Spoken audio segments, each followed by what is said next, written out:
So once someone's registered, what do they receive? They'll get a registration pack, and included in the pack is a notice of decision of registration. They get a registration certificate. If registration is granted subject to a condition, it would say on the certificate that Cheryl Campbell is registered on the part of the register for and is registered subject to a condition. It doesn't give the detail of what that condition is, but it does say that there's a condition attached to the registration. There's guidance notes for registrants, so there's information in there about how to maintain registration, to let us know about changing circumstances and other various information. There's details in there about post-registration training and learning. And I'm just going to come on to the, oh no.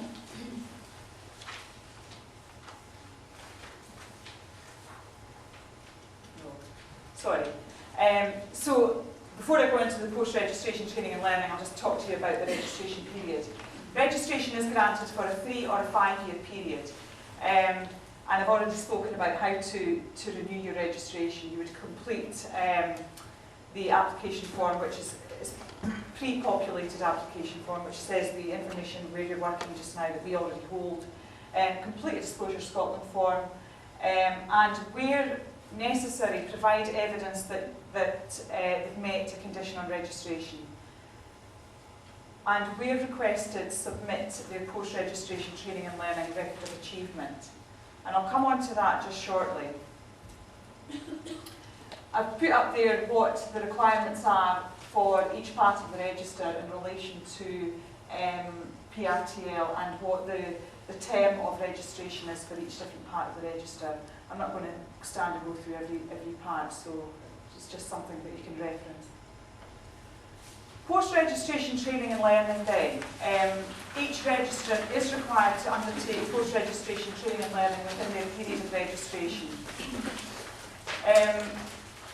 Again, I'm asked the question quite a lot. Oh, I did a training course about 3 days ago, well 3 days before I was registered. Can I use that? And the answer is no, it's post-registration, so it's anything after registration that can be counted for registration purposes. It's up to the registrant to keep a record of any training that they've undertaken, and in the registration pack they'll get a record of achievement form, which is available on our website, so people can use it online, well not online, but they can save it on their own PC and update it from there. Any qualification gained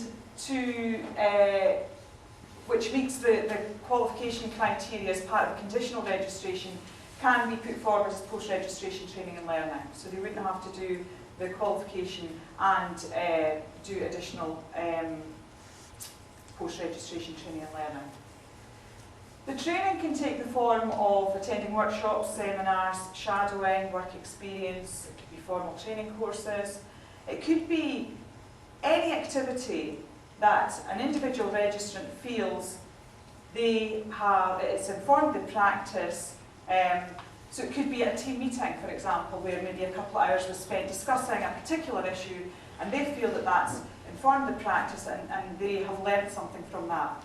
The key is that in the Record of Achievement Forum, the very right-hand column asks registrants to tell us how this activity has informed the practice.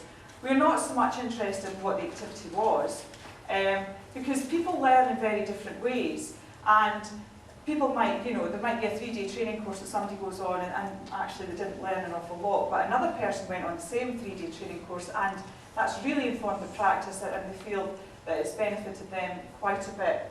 So we wanted to move away from being very descriptive and specific about what we would accept. We'll accept pretty much anything as long as someone can demonstrate that this has informed the practice. What we'll do is we're going to sample these Record of Achievement forms. We're not asking every registrant to submit it when they renew their registration.